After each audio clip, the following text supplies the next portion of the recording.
અયોધ્યા રામ જન્મભૂમિ મંદિરના દાનની ચોરીનો મામલો એસઆઈટી તપાસનો પ્રારંભિક રિપોર્ટ સોંપી દેવાયો તેવી સૂત્રો તરફથી જાણકારી મળી રહી છે। રિપોર્ટમાં ટ્રસ્ટને નવેસરથી રચવા ભલામણ કરવામાં આવી છે। દાનની ગણતરીનું સાપ્તાહિક ઓડિટ કરવાની ભલામણ કરવામાં આવી છે। અત્યાર સુધીમાં 40 કર્મચારીઓને દાનની ગણતરીથી દૂર રાખવામાં આવ્યા।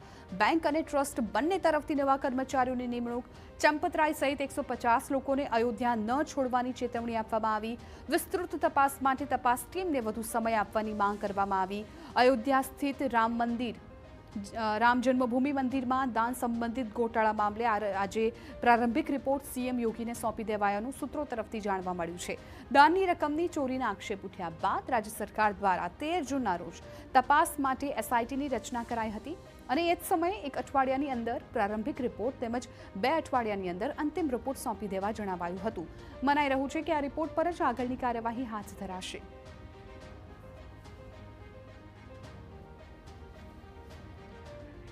તો 6 દિવસની તપાસ દરમિયાન એસઆઈટીએ 7 પેન ડ્રાઈવમાં ડેટા સુરક્ષિત કરી લીધો છે।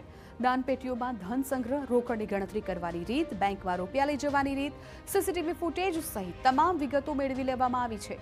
તમામ આરોપીઓ અને શંકાસ્પદોના બેંક ખાતાની માહિતી પણ મેળવી લેવાઈ છે। તપાસ દરમિયાન 150 શંકાસ્પદોના નામ સામે આવ્યા છે।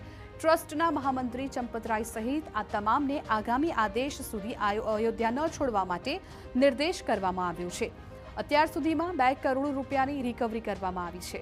મંદિરમાં દાનની ચોરીની આ ઘટનાને સંતો મહંતો દ્વારા આકરા શબ્દોમાં વખોડવામાં આવી છે। હનુમાનગઢીના મહંત ધર્મદાસ બાબાએ જણાવ્યું કે ભગવાનના હકનું ખાનારાઓને કોઈ પણ સજા અપાય ઓછી હશે। તેમણે એસઆઈટીની તપાસ પર ભરોસો વ્યક્ત કર્યો અને સાથે જ માંગ કરી છે કે અયોધ્યામાંથી માત્ર ટ્રસ્ટવાળા મોડેલને દૂર કરી સાધુઓ કેન્દ્રિત પારંપરિક વ્યવસ્થાને લાગુ કરવામાં આવે। वहाँ पूजा पाठ होता है और सब लोग अपने रोज के रोज हिसाब और रोज के रोज ही कोई अगर गलती करियो दिया तो उनका पिटाई भी करते हैं वही लोग। महाराज जी क्या चाहते हैं आप लोग? अब हम लोग चाहते हैं कि अयोध्या में ये ट्रस्ट व्यवस्था जो है न रह करके साधु आवर का नाम है महंताई व्यवस्था चले। अगर कहीं एसआईटी में भी संदिग्धता आएगी तो अयोध्यावासी अब चुप बैठने वाले नहीं हैं। इसे बड़ी एजेंसी से बड़ी जांच का विषय आएगा और सूत्रों के द्वारा यह खबर तो मिला है कि एसआईटी के अलावा भी केंद्र से भी कुछ ऐसे अधिकारी आए हैं जो एसआईटी के साथ मिलकर वह भी अपना रिपोर्ट तैयार कर रहे हैं। जो जहां है जिस प्रकार है सबके कान खड़े हैं।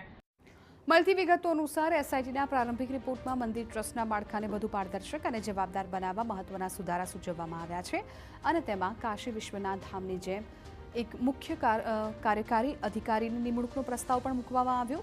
કાશી વિશ્વનાથ ધામની કમાન રાજ્ય સરકારના હાથમાં છે, પરંતુ રામ જન્મભૂમિ મંદિરની કમાન કેન્દ્રના હાથમાં રહે તેવો પ્રસ્તાવ છે, જેનાથી નાણાકીય વ્યવસ્થાપન અને વહીવટી પ્રક્રિયા વધુ અસરકારક બને।